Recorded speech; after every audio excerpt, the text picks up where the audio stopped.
Merci pour votre présence et votre fidélité à vivre cette neuvaine. Comme hier, je vous propose que nous commencions par un chant qui reprend des paroles de Thérèse. Et ce chant, c'est la confiance, rien que la confiance qui doit nous conduire à l'amour. Et je pense que peut-être l'organiste à la partition, je n'ai pas eu l'occasion de le prévenir avant, je lui fais un mauvais coup. C'est le chant de communion de la messe. Il se trouve... Voilà quelques indications supplémentaires. Oui, pour l'organisation.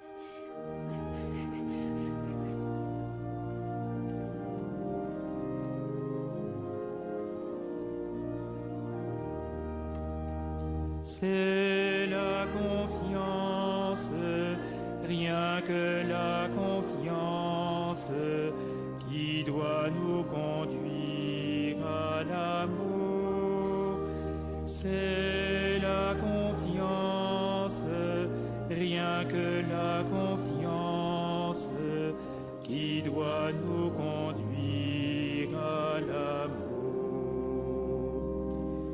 J'ai une si grande confiance dans le Seigneur que je ne cesse pas d'espérer. C'est la confiance, rien que la confiance qui doit nous conduire à l'amour. C'est la confiance, rien que la confiance qui doit nous conduire à l'amour. On n'a jamais trop de confiance dans le Seigneur. Il n'est qu'amour et miséricorde. C'est la confiance, rien que la confiance qui doit nous conduire à l'amour. C'est la confiance, rien que la confiance qui doit nous conduire à l'amour. Comprenez la tendresse du cœur de Jésus. Près de ce cœur-là, on apprend la confiance. C'est la confiance, rien que la confiance qui doit nous conduire à l'amour. C'est la confiance, rien que la confiance qui doit nous conduire à l'amour. Telle est la voie de l'enfance spirituelle, le chemin de la confiance et du total abandon.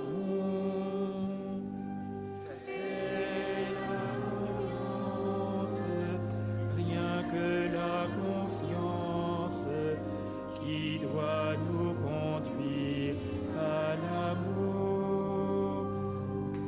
C'est la confiance, rien que la confiance qui doit nous conduire à l'amour.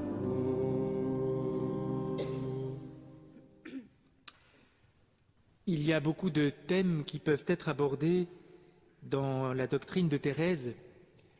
Évidemment, en l'espace d'une neuvaine, on ne peut pas tout dire, et donc j'ai dû faire des choix. Et j'ai choisi ce soir de parler, de méditer avec vous sur l'expérience spirituelle qu'a faite Thérèse, qu'on appelle la nuit de la foi. Alors c'est quelque chose que peut-être nous connaissons bien dans l'expérience de Thérèse, mais je me dis qu'il est toujours important de revenir sur ces fondamentaux. D'abord, peut-être faut-il préciser une chose qui est importante, c'est que contrairement à ce que pensent beaucoup de gens, la nuit de la foi ne signifie pas la perte de la foi. Souvent, les gens s'imaginent que lorsqu'on parle de cette expérience qu'a vécue Thérèse, mais que d'autres saints ont vécu avant elle, je pense évidemment à Saint Jean de la Croix, le maître de Thérèse, elle qu'elle a commencé à découvrir en venant au Carmel et en lisant sa doctrine. Saint Jean de la Croix qui parle de la nuit obscure. Lorsqu'on voit la manière dont en parle Saint François de Sales, lorsqu'on voit la manière dont en parle Mère Teresa, puisqu'on a appris que Mère Teresa avait vécu cette nuit de la foi pendant 50 ans. Voilà, 50 ans. Il ne faut pas se tromper. Ni Saint Jean de la Croix, ni Sainte Thérèse de l'Enfant Jésus, ni Mère Teresa, ni bientôt Sainte Mère Teresa, puisque vous savez qu'elle va être canonisée par le pape François, n'ont perdu la foi. Parce que s'ils avaient perdu la foi, nous serions bien embêtés. Ils n'ont pas perdu la foi. Ils ont vécu une expérience de la foi parfaitement purifiée. Plus exactement, la nuit de la foi désigne une situation de l'âme dans laquelle précisément il ne reste plus que la foi. Tous les supports habituels dont nous nous servons pour avancer sur le chemin de notre vie disparaissent. Quels sont ces supports qui disparaissent ? La sensibilité, donc la sensation, le ressenti de la foi, qui bien sûr n'est pas à blâmer. Tant mieux si le fait de croire nous donne de ressentir positivement la présence de Dieu. Et puis, le deuxième support dont nous nous servons, c'est l'intelligence, c'est-à-dire la capacité de comprendre le mystère de Dieu. Et évidemment, quand notre intelligence est nourrie, eh bien, elle nous conforte dans l'acte de foi. Ces deux facultés, que sont la sensibilité et l'intelligence, sont donc utiles, mais en même temps, elles peuvent être dépassées. Peut-être que cela nous aide à comprendre aussi parfois ce que nous expérimentons nous-mêmes. Je prends un exemple tout simple. Il se peut qu'à certains moments de notre existence, nous soyons portés par une ferveur très forte, par un sentiment très profond de présence de Dieu, de joie de croire. Et encore une fois, tant mieux. Et puis il se peut que nous passions par des périodes où nous n'éprouvons plus ce sentiment qui est pourtant source de réconfort pour nous. Et le piège, évidemment, serait de penser que nous ne croyons plus. Alors que c'est peut-être le signe que notre foi s'approfondit. C'est-à-dire qu'elle n'est pas simplement dépendante des ressentis que nous pouvons vivre, mais qu'elle s'enracine plus intimement, plus profondément dans notre âme. De la même manière, certaines personnes font l'expérience parfois de voir leur intelligence dépassée. Elles ne comprennent plus les choses comme elles les comprenaient avant.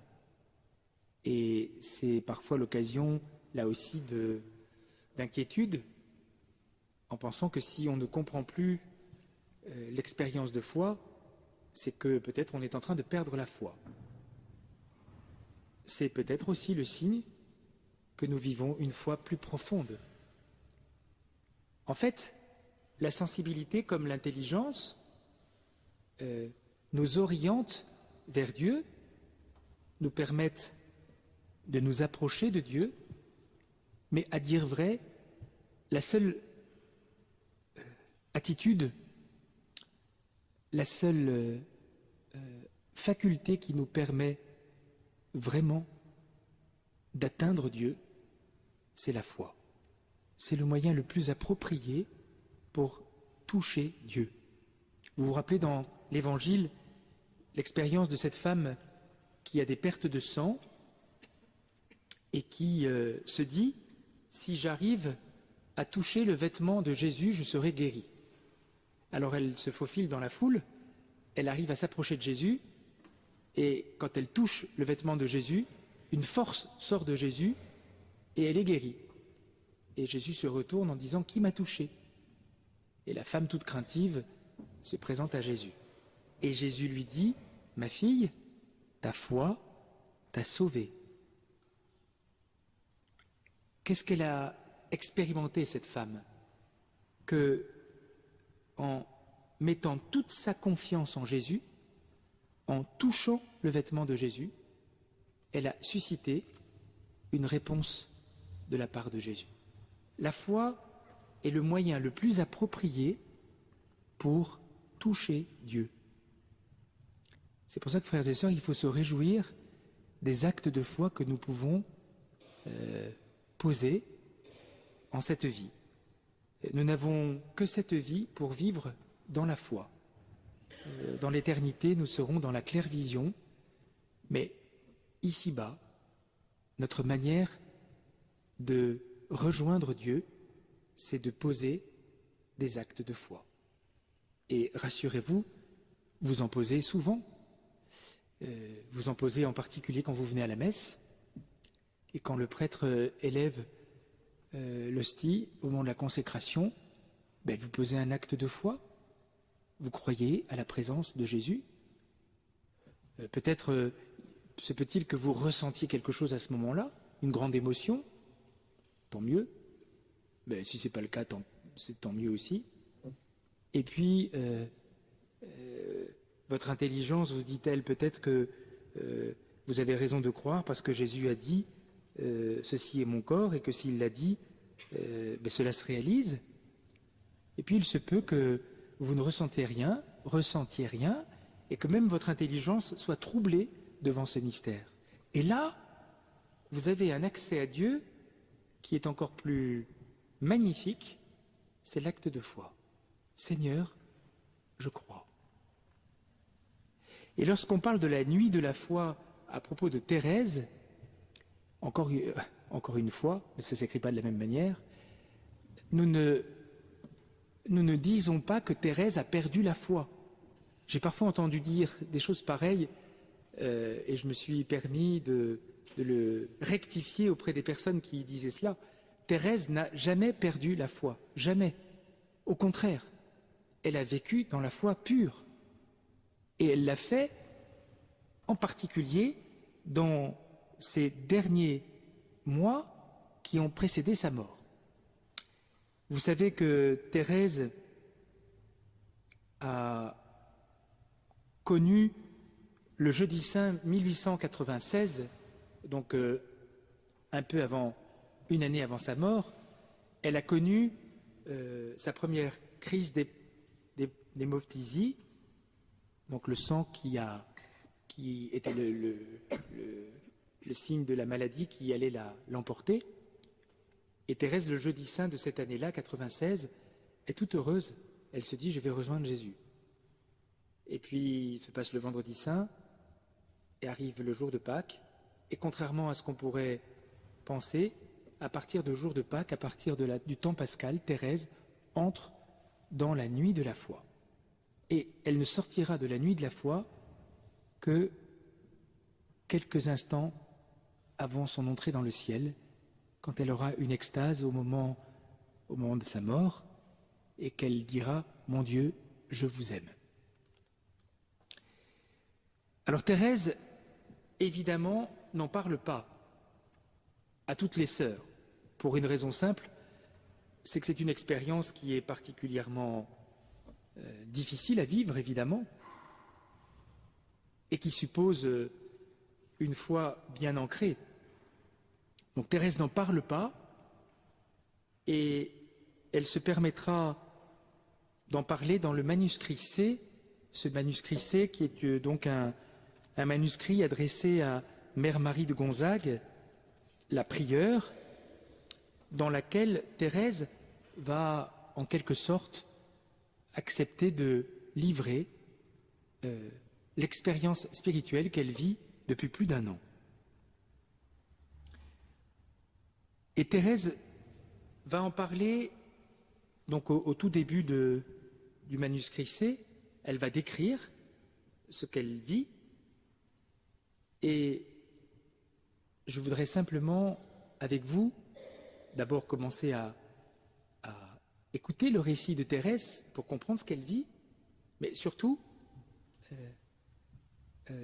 voir ensemble la manière dont Thérèse va vivre cette réalité, pourtant extrêmement éprouvante.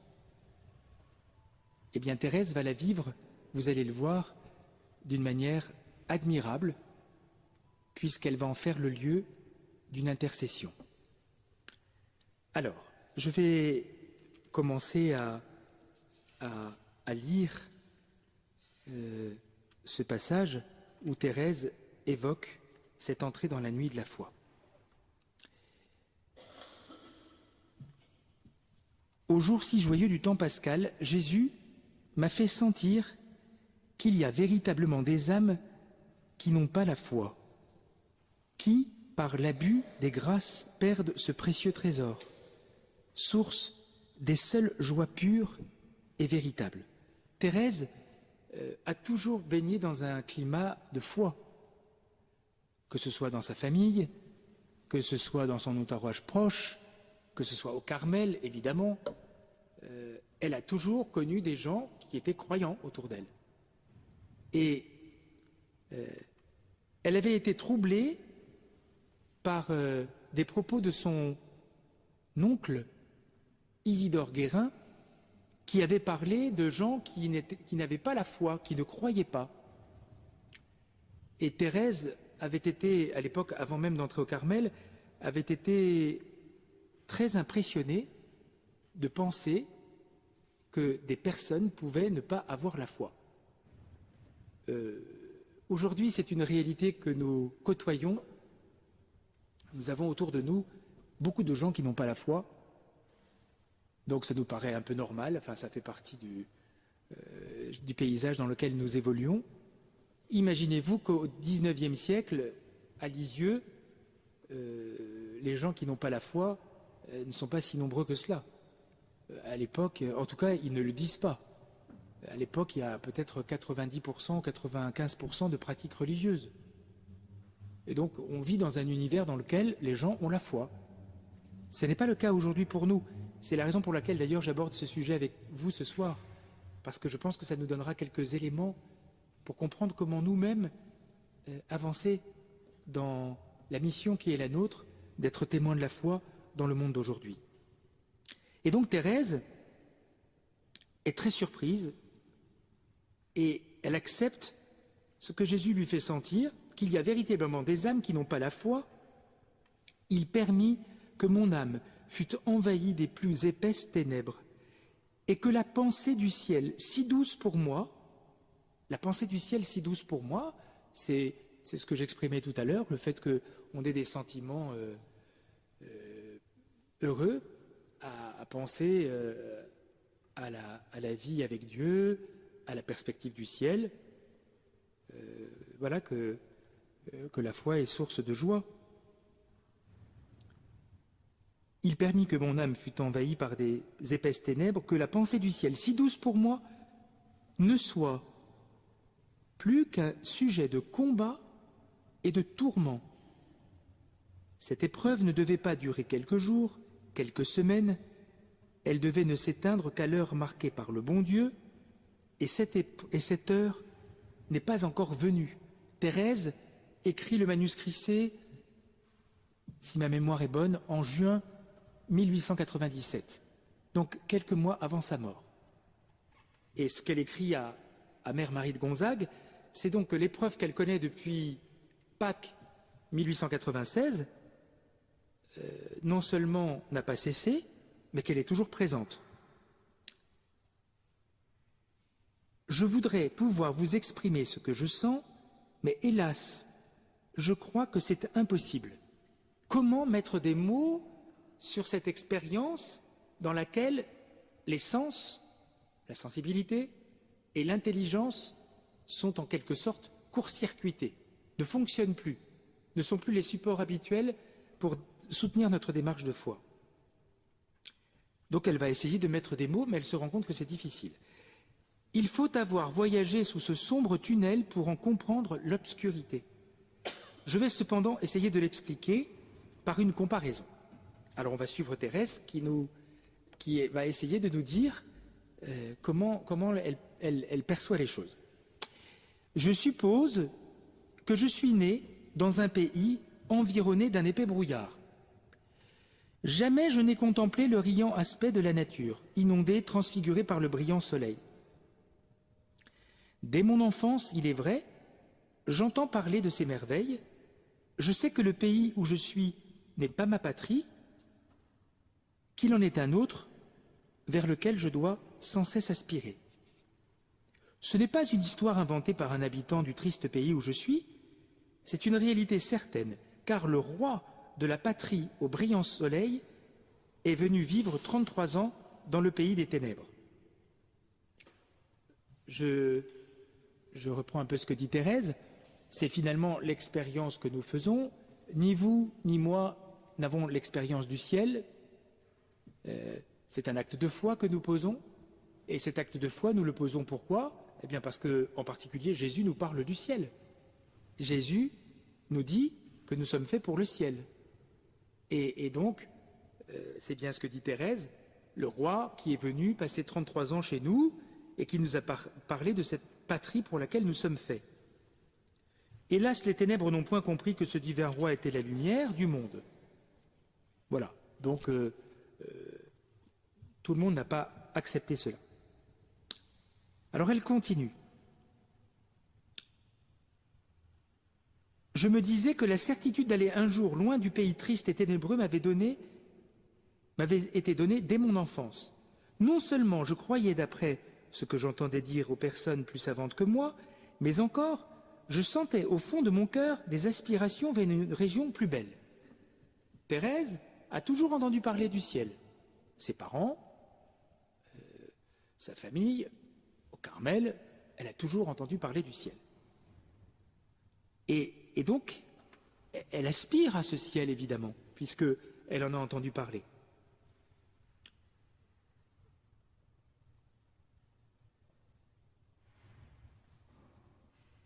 Donc elle a conscience qu'il y a une autre demeure qui un jour lui servirait de demeure stable. Excusez-moi, je lis le texte difficilement parce que je saute des passages pour ne pas être trop long. Donc ainsi, je sentais qu'une autre terre me servirait un jour de demeure stable. Je pense que vous, comme moi, c'est aussi l'espérance que nous portons. Nous savons que nous sommes faits pour le ciel et que notre acte de foi porte en particulier sur cette réalité.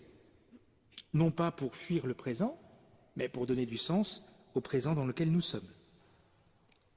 Mais tout à coup, les brouillards qui m'environnent deviennent plus épais. Ils pénètrent dans mon âme et l'enveloppent de telle sorte qu'il ne m'est plus possible de retrouver en elle l'image si douce de ma patrie. Tout a disparu. Lorsque je veux reposer mon cœur fatigué des ténèbres qui l'entourent, par le souvenir du pays lumineux vers lequel j'aspire, mon tourment redouble. Il me semble que les ténèbres, empruntant la voie des pécheurs, me disent, en se moquant de moi, « Tu rêves la lumière, une patrie embaumée des plus suaves parfums. Tu rêves la possession éternelle du Créateur de toutes ses merveilles. Tu crois sortir un jour des brouillards qui t'environnent. Avance, avance, réjouis-toi de la mort, qui te donnera non pas ce que tu espères, mais une nuit plus profonde, encore la nuit du néant. » Thérèse nous décrit ce qu'elle expérimente. Je disais qu'elle n'a pas le secours de la sensibilité. Donc ce qu'elle décrit à travers des images, c'est pour essayer de nous faire comprendre dans quel état elle se trouve. Elle a comme perspective que si elle meurt, elle va dans le néant. Et donc vous imaginez bien que cette perspective, non seulement elle ruine sa vie présente, le sens qu'elle a donné à sa vie, sa présence au Carmel, sa vie donnée, et que tout cela est évidemment très éprouvant. Mère bien-aimée, dit-elle à Mère Marie de Gonzague, l'image que j'ai voulu vous donner des ténèbres qui obscurcissent mon âme est aussi imparfaite qu'une ébauche comparée au modèle. Cependant, je ne veux pas en écrire plus long, je craindrais de blasphémer, j'ai même peur d'en avoir trop dit. Donc Thérèse a conscience que ce qu'elle est en train de d'écrire à sa mère à la prieure est vraiment terrible. Est vraiment terrible. Alors, Thérèse va dire quelque chose là qui nous fait comprendre la vraie attitude de foi dans laquelle elle se trouve. Donc, elle nous a décrit la situation dans laquelle elle se trouve. Donc, aucun secours de la sensibilité et l'intelligence elle-même, en quelque sorte, ne lui sert plus, puisqu'elle entend la voix des pécheurs lui dire « avance, avance, et tu vas mourir, et tu n'iras pas vers ce que tu espères, mais vers le néant. » Ça fait froid dans le dos, hein? J'espère que vous avez un peu froid dans le dos. Et voilà ce que dit Thérèse. « Ah, que Jésus me pardonne si je lui ai fait de la peine, mais il sait bien que tout en n'ayant pas la jouissance de la foi, donc la jouissance de la foi, qu'est-ce que c'est? C'est ce que j'exprimais tout à l'heure, le secours à la fois de ce qu'on peut ressentir et puis de notre intelligence qui nous permet de comprendre la foi. Donc, il sait bien que tout en n'ayant pas la jouissance de la foi, je tâche au moins d'en faire les œuvres. Je crois avoir fait plus d'actes de foi depuis 1 an que pendant toute ma vie. Vous savez que Thérèse, c'était son père spirituel qui lui avait conseillé. Thérèse avait écrit le credo qu'elle avait mis à l'intérieur de son vêtement, sur son cœur, et quand elle n'arrivait pas à prononcer l'acte de foi, elle posait sa main sur le credo qu'elle avait ainsi mis sur son cœur pour manifester sa foi.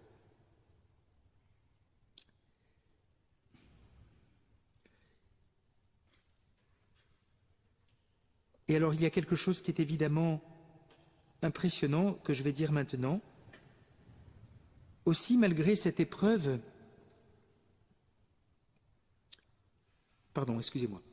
je dis à Jésus que je suis heureuse de ne pas jouir de ce beau ciel sur la terre, et alors écoutez bien, afin qu'il l'ouvre pour l'éternité aux pauvres incrédules.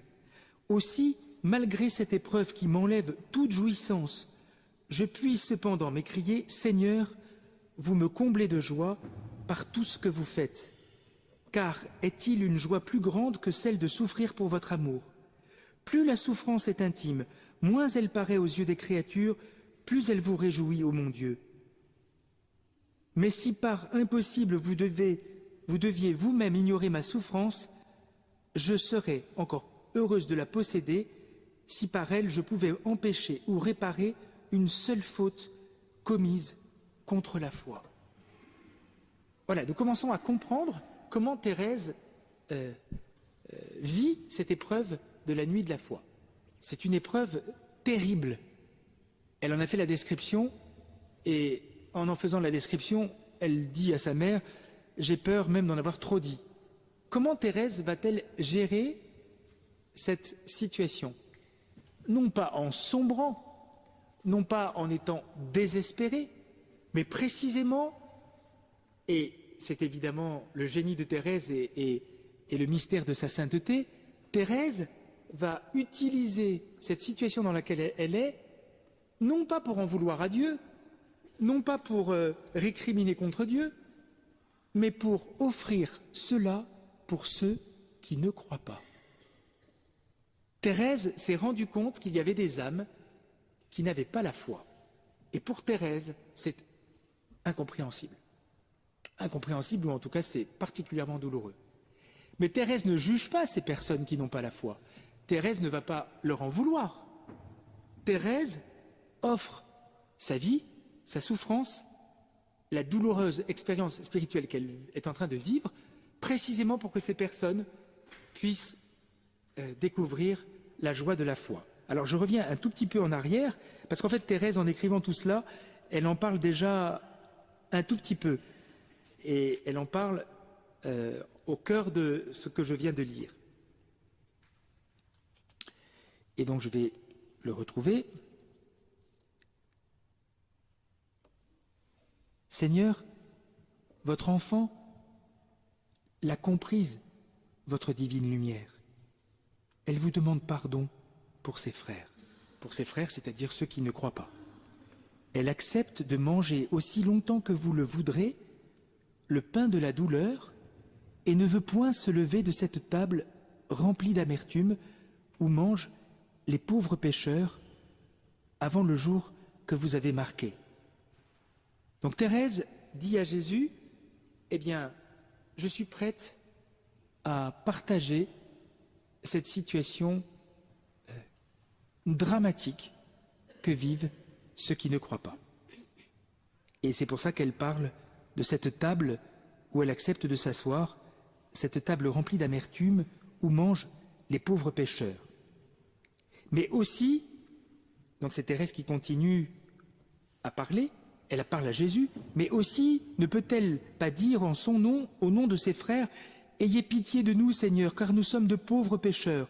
Ô Seigneur, renvoyez-nous justifiés, que tous ceux qui ne sont point éclairés du lumineux flambeau de la foi, que tous ceux qui ne sont point éclairés du lumineux flambeau de la foi, le voient luire enfin.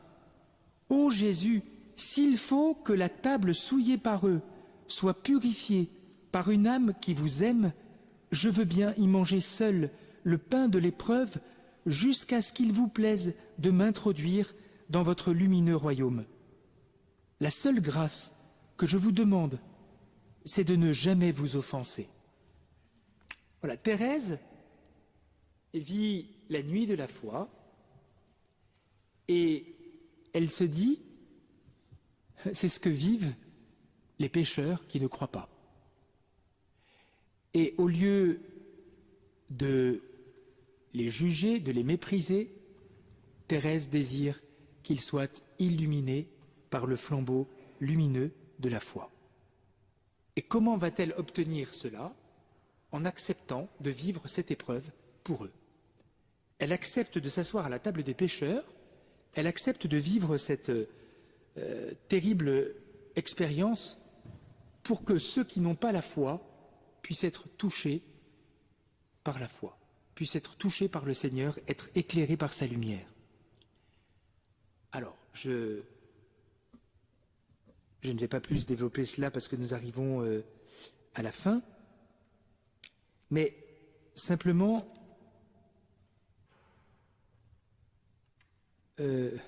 c'est pour vous dire à quel point Thérèse est quand même extraordinaire.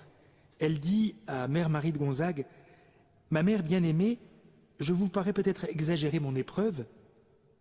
En effet, si vous jugez d'après les sentiments que j'exprime dans les petites poésies que j'ai composées cette année, elle a écrit plein de poèmes, je dois vous sembler une âme remplie de consolation et pour laquelle le voile de la foi s'est presque déchiré.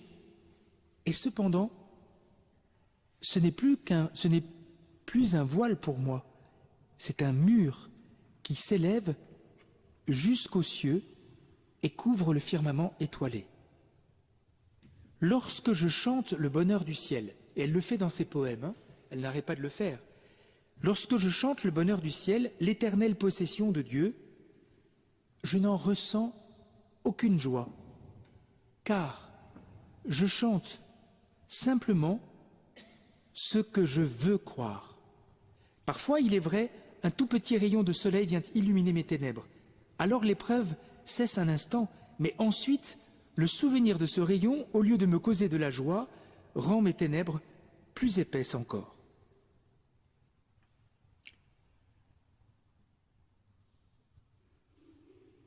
Et alors Thérèse ajoute « Ô ma mère, jamais je n'ai si bien senti combien le Seigneur est doux et miséricordieux. Il ne m'a envoyé cette épreuve qu'au moment où j'ai eu la force de la supporter. Plutôt, je crois bien qu'elle m'aurait plongé dans le découragement. Maintenant, elle enlève tout ce qui aurait pu se trouver de satisfaction naturelle dans le désir que j'avais du ciel.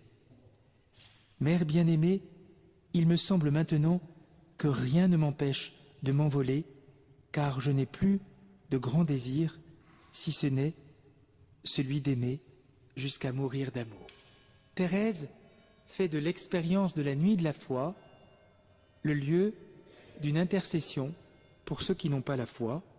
Thérèse accepte de vivre cette terrible épreuve, elle y voit la miséricorde du Seigneur qui l'associe à ce mystère étonnant de ce refus des hommes qui rejettent Dieu et qui s'entêtent dans l'athéisme, dans le refus de Dieu. Je vais juste vous lire quelques strophes de Vivre d'amour pour vous montrer comment Thérèse exprime précisément au cœur de cette nuit de la foi cette espérance, cette plénitude de l'amour que vous avez bien compris, elle n'expérimente pas, mais qu'elle accepte de ne pas vivre maintenant, simplement pour le salut des pécheurs. Vivre d'amour, c'est donner sans mesure, sans réclamer de salaire ici-bas. Ah, sans compter, je donne, étant bien sûr que lorsqu'on aime, on ne calcule pas. Ô cœur divin, débordant de tendresse, j'ai tout donné. Légèrement je cours, je n'ai plus rien que ma seule richesse, vivre d'amour. Vivre d'amour, c'est essuyer ta face, c'est obtenir des pécheurs le pardon. Ô Dieu d'amour, qu'il rentre dans ta grâce et qu'à jamais il bénisse ton nom.